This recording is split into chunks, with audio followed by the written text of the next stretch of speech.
She walked into her own bank in plain clothes and was denied a simple withdrawal. The manager laughed in her face. Minutes later, she fired him in front of the entire branch. She didn't pull up in a company car. She didn't wear a tailored suit. No assistant, no clipboard, no loud voice announcing her name at the front desk. Just a woman in her mid-40s, in a navy blouse and grey slacks, holding her keys in one hand and a plain leather wallet in the other. Eliza Thornton looked like any other client when she walked into the Pinnacle Federal branch off Speedway Boulevard in Tucson, Arizona. And that was the point. She came alone, unannounced, because sometimes you learn the most about a place when no one knows who you are. The branch lobby was quiet. Fluorescent lighting hummed overhead. A few customers sat in padded chairs by the windows, scrolling their phones or filling out deposit slips. Eliza waited patiently behind a man in a neon landscaping shirt who was chatting casually with one of the tellers. When her turn came, she approached the counter with a polite smile. "Good morning. I'd like to make a withdrawal from my personal account." The teller, a young woman named Sarah, nodded. "Sure, I'll need to see your ID and account number." Eliza handed her both. But before Sarah could proceed, the manager, Michael Aldridge, early 50s, thin-rimmed glasses, maroon tie, forced smile, stepped over from his glass-walled office. He glanced at Eliza, then at the ID, then back at Eliza. "I'm sorry," Michael interrupted. "We can't process that withdrawal today." Eliza blinked, confused. "I don't understand. Is there an issue with my account?" Michael gave a thin chuckle. "Let's just say we've had incidents. People pretending to be someone they're not. Large withdrawals. You know how it is." Eliza stared at him for a second, unsure if this was some kind of test. "My account is in good standing. I can give you additional verification if needed." He didn't ask for it. Instead, Michael leaned against the counter with a practiced smirk. "We've had fraud attempts before. No offense, but we don't just take people's word for it. And this ID doesn't look like you." Eliza tilted her head, trying to keep calm. "It is me. I'm Eliza Thornton, CEO of this bank." A man behind her shifted in line. Sarah looked up quickly from her terminal. Michael snorted, completely dismissing the statement. "Ma'am, let's not waste each other's time," he said, waving a hand. "You'll need to come back with proper verification. Or, better yet, set an appointment." Eliza looked directly at him. "Michael, is it?" He nodded curtly. She paused, then asked slowly, "Did you actually check the account in the system before you came over?" Michael crossed his arms. "It's procedure. I don't need to look up every ID to know when something feels off." That was the moment, not when he refused the withdrawal, not even when he questioned her identity. It was when he said, "feels off," as if her presence alone raised suspicion. Eliza's face remained neutral, but inside, something tightened. She had led this company through 2 mergers, survived a hostile board vote, and turned Pinnacle Federal into one of the most respected regional banks in the Southwest. And yet here she was, being treated like a criminal at her own institution by a man who hadn't bothered to verify anything. Still, she kept her voice even. "Michael, the first suggest you check the account now, just to be sure." Instead of doing that, Michael turned slightly to Sarah, who had gone noticeably quiet. "Can you take care of this?" "I've got Colbert's got calls to make," he said, already walking away. But before he could disappear into his office, Eliza pulled her phone from her purse, not to yell, not to cause a scene, just a single call. But what happened after that phone call would change the entire atmosphere inside that branch. Michael's door clicked shut behind him, but the air in the lobby didn't settle. Sarah shifted uncomfortably behind the glass, her eyes darting between the monitor and Eliza. The other customers pretended not to listen, but every ear was tuned in. Eliza stood still for a moment, then stepped back from the counter, phone still in hand. She didn't make the call just yet. "Sarah," she said softly, "do you see the name on that ID?" Sarah hesitated, looked down, then nodded. "Yes, ma'am. Eliza Thornton." Eliza gave her a half smile. "And when you type that name into the account system, what do you see?" Sarah's fingers tapped hesitantly across the keyboard. A few seconds passed. Her eyes widened slightly. I see an executive account. Eliza Thornton, CEO." She cut herself off, glancing quickly toward Michael's office. "You didn't know I was coming," Eliza said, "and I didn't want anyone to. But now that you see my information matches, is there anything else you need?" Before Sarah could respond, the office door opened again. Michael returned, holding a clipboard he clearly didn't need. Is there still an issue? He asked sharply, eyes flicking between them. Eliza didn't raise her voice. Sarah pulled up the account. It confirms who I am. You can process the withdrawal now. Michael gave an exaggerated sigh. Look, Lady Miss Thornton, Sarah interrupted, almost involuntarily. Michael, I just checked. Her account shows she's the CEO. Michael's face twitched, then hardened. Oh, so now we're just taking customers' word and letting them play dress up? He snapped, turning back to Eliza. You show up here with no assistant, no warning, dressed like you're going grocery shopping, and we're all just supposed to believe you're someone important. Silence. You could hear the ballpoint pen stop scratching. Even the man in the landscaping shirt put his phone away. Eliza stared at him for a long second, the same way she might look at a quarterly report that didn't add up. I didn't realize my wardrobe needed approval to access my own funds, she replied. Michael's jaw twitched. It's not about your clothes, it's about protocol. You're not following protocol. You refuse to verify my identity before making an assumption, Eliza said. You spoke to me with sarcasm and dismissed a valid ID. And now you're trying to tell me how to do my job? Michael asked. No, she replied. I'm trying to see if you're capable of doing it at all. He scoffed and turned to the other employees, throwing his arms out. Can someone get this woman out of here before she causes a scene? Sarah flinched. Another teller, a man in his 30s named Corey, stood up from his desk but didn't move. He just looked at Eliza, studying her face, now really looking at her. Wait a second, Corey muttered. Eliza Thornton. I've seen her before. She gave that speech at the Phoenix conference last summer about ethical banking. That's her. Michael didn't react right away. He blinked slowly, like his brain was catching up. Eliza took a step forward, calm, collected, no raised voice, but there was weight in her words now.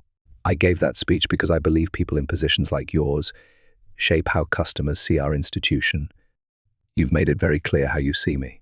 He opened his mouth again, but Eliza held up a hand. This conversation is over. You had a chance to handle this with dignity. You chose something else. She turned, finally pressing call on her phone. It rang twice. Lorna, hi. I need you to patch me through to HR right now. Yes, this location. Then she ended the call. Michael looked at her like he didn't know whether to scoff or laugh, but the energy in the room had shifted. He wasn't in control anymore. The employees could feel it. Even the customers could feel it. But Michael didn't understand just how fast things were about to spiral. Eliza didn't move far from the teller window. She stayed planted, phone in hand, eyes steady on the entrance to Michael's office. There was no yelling, no threats, just silence that wrapped around the room and made everyone stand straighter. She could have gone off. She had every reason. But this wasn't about showing off power. That wasn't her way. Inside, she was remembering something. Her first branch visit as a newly appointed regional director, back when she was still climbing the ladder at Pinnacle Federal. She'd walked into a location in Albuquerque, and the manager had asked her politely, at least if she was lost. She laughed it off then. Young black woman, sharp suit, fresh off a promotion, she was used to the raised eyebrows. But she wasn't laughing now. Her thoughts were interrupted by a soft ping, an incoming call. She picked up. Yes, I'm here. No, he doesn't know yet. I'll hold. Michael had gone back into his office but hadn't closed the door this time. He was watching her, arms crossed, still smug, still clinging to the belief that she was bluffing. Corey whispered something to Sarah, who nodded slowly. One of the older customers, a woman with a checkbook and a walking cane, leaned toward Eliza. Sweetheart, you okay? That man was out of line, she said. Eliza gave her a gentle smile. Thank you. I'm handling it. The phone clicked. Eliza, it's Marlene, HR. I have the regional VP looped in. Good. I'm at the Speedway branch in Tucson. I've just been refused withdrawal service. The branch manager questioned my identity, ignored verification, and dismissed me in front of customers. Silence on the line. Then Marlene said, Did he know who you were? I told him twice. The voice on the other end shifted. The calm turned cold. We'll take care of it. Give us 3 minutes. Eliza hung up, took a deep breath, and finally turned to face the room again. Sarah, trying to keep her hands from trembling, cleared her throat. Miss Thornton, do you still want to process the withdrawal? Eliza looked at her young, nervous, maybe early 20s, probably just trying to survive the day. No, she said gently. Thank you, though. You handled that as best you could. Sarah looked both relieved and guilty. I wasn't sure what to do. You trusted your system. That's what you're trained to do. What matters is how you respond when something doesn't make sense. And you responded with curiosity. He responded with control. A moment passed. Michael emerged again, this time walking slower, that same clipboard still clutched under his arm. Still waiting on the cavalry? Eliza met his eyes without blinking. They're on their way. He chuckled. Just once. You know, if you really are who you say you are, there are better ways to handle things. You could have called ahead or brought proof. Instead, you show up here like you're setting me up. That's the thing, she said. I didn't have to set anything up. You did that all on your own. Michael frowned, unsure if it was an insult. Then the branch phone rang. Everyone heard it. Corey answered. Pinnacle Federal Speedway branch. Yes, one moment. He looked at Michael. It's for you. Michael took the phone slowly, like it might bite him. Hello, yes, this is Michael Aldrich. His eyes darted to Eliza. Yes, she's still here. He paused, then nodded once. Understood. He hung up and walked back to the middle of the lobby, looking around like he'd just realized the whole room had been watching. Miss Thornton, he said, voice slightly unsteady now. Can I speak with you privately for a moment? You had your moment, she replied. But Michael was about to learn that the apology he never planned to give was already too late. For the first time since she walked in, Eliza didn't have to say a word. Michael stood there, visibly trying to regroup, his fingers pressed flat against the clipboard like it might give him balance. But whatever confidence he came in with, it was thinning out fast. Look, he started. Maybe things got a little tense. It's been a stressful morning. And stop, Eliza said, her voice sharp enough to silence him mid-sentence. A hush fell over the branch. Sarah pretended to focus on the computer. Corey didn't even bother pretending. The customers stayed frozen in place. All eyes were locked on the woman in the navy blouse, who hadn't raised her voice once, but now carried the entire room with 5 letters. I don't want a speech, she added. I want accountability. Michael flinched, like the words slapped him. You're seriously trying to blame me for following security protocol? No, she said. I'm holding you responsible for not following protocol. You refused to check my ID. You ignored system verification. You made it personal. He opened his mouth again, but she didn't stop. You didn't stop to think. You didn't ask a single question. You decided what I was based on, how I looked, how I spoke, what I wore. And that's not just lazy, it's dangerous. You work in finance, Michael. You don't get to lead with assumption. At that moment, the front doors opened. 2 people walked in, both in dark blue suits. One was Marlene from HR. The other, tall with sharp glasses and a clean-cut haircut, was Roland Pierce, the bank's regional VP. They walked directly toward Eliza, bypassing everyone else. Eliza, Roland said, nodding in quiet acknowledgement. We got here as fast as we could. Appreciate it, she replied, her tone still calm but razor-edged. Roland turned toward Michael. Let's move to your office. Michael froze. Wait, I didn't even know she was coming. She gave no notice. Roland didn't blink. That's not the issue. Michael looked toward Marlene for backup, but she was already shaking her head. We've reviewed the live branch footage, she said. There's audio, there's visual. It's very clear. I was doing my job, Michael said, voice rising now. You can't just. You're not being terminated because she's the CEO, Marlene cut in. You're being terminated because you disregarded protocol, showed blatant disrespect, and created an unsafe atmosphere for a client and for your staff. He stood there, stunned. Eliza finally stepped forward. I could have fired you the second I walked back in, but I wanted you to hear why this matters. She gestured around the room. You see all these people? They didn't know who I was. They watched it happen, watched how you treated someone you didn't think was important. She paused. That's a reputation stain that doesn't just wash off. It follows us, and I don't let that stain spread. Michael's shoulders slumped. He looked small now, suddenly unsure of where to stand or what to say. Marlene gently motioned him toward the back office. He didn't argue.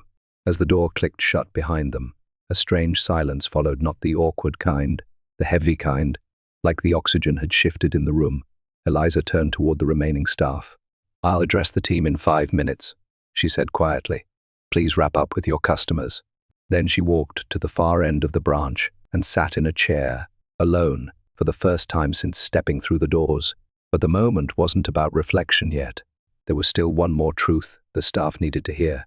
5 minutes passed like 30. No one said much. Customers whispered. Some slipped out, others lingered, curious. The staff kept their eyes low but their ears sharp. Something had shifted, and everyone felt it.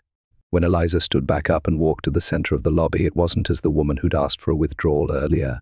It was as the leader everyone now recognized. "Can I speak with the staff, please?" she asked, her tone softer now. Sarah, Corey, and the 2 other tellers left their windows and gathered around. The assistant branch manager, a man named Dennis, who'd stayed quiet through the ordeal, stepped forward as well.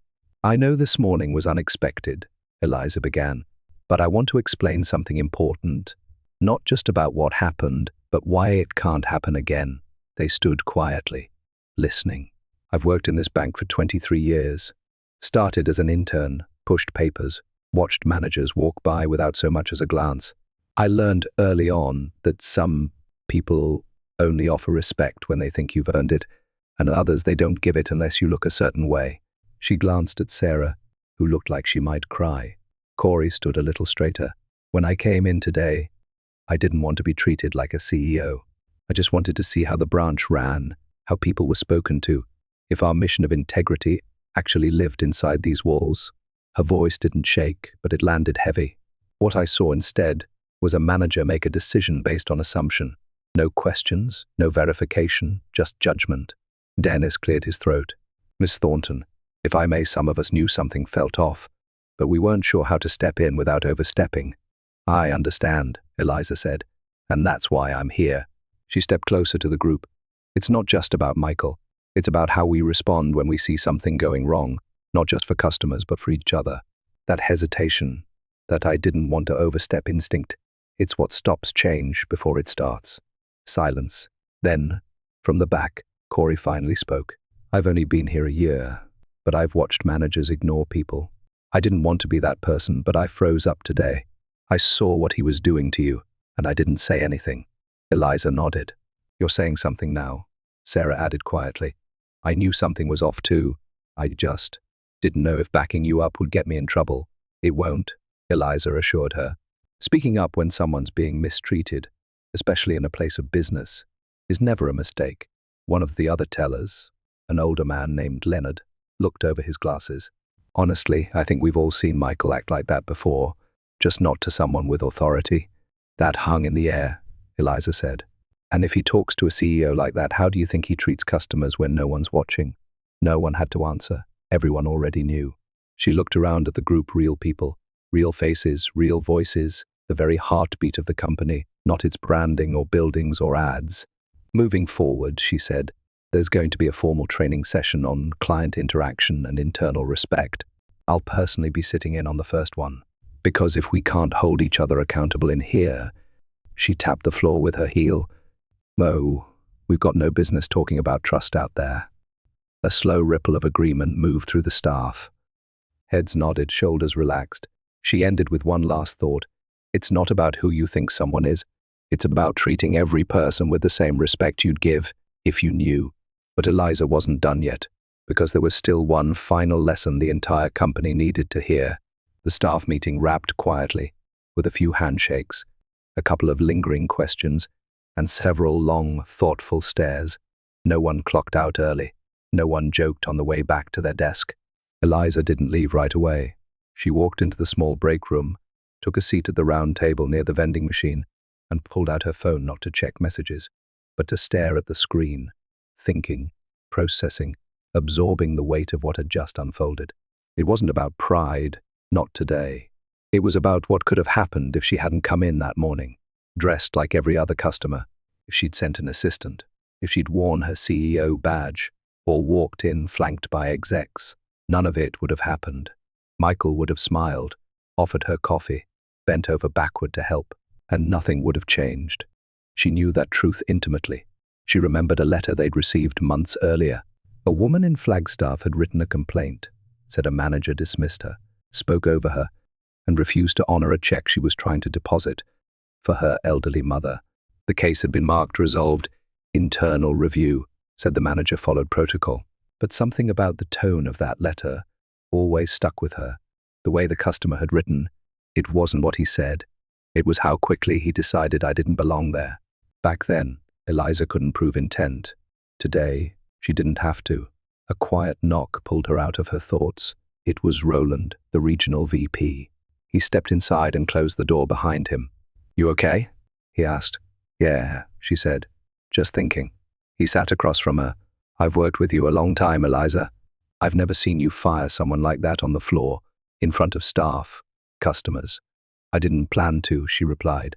"Then why today?" She leaned back in her chair, voice calm. "Because I needed them to see what accountability looks like in real time. No memos, no quiet transfers, just the truth." Roland nodded slowly. "Some people upstairs might say you made it personal." She looked at him evenly. "It was personal. And if they don't understand why, it's part of the same problem." He didn't argue. Instead, he asked something she didn't expect. "Do you think he would have treated me the same way?" Eliza didn't blink. "You were in a suit, Roland. You're 6'3" and carry a VP badge. He would have rolled out a red carpet."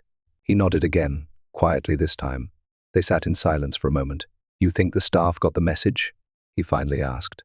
Eliza thought about Corey, about Sarah, even about Dennis, who had looked genuinely shaken after it all. "They did," she said. "But more importantly, they felt it. And that stays longer than a message."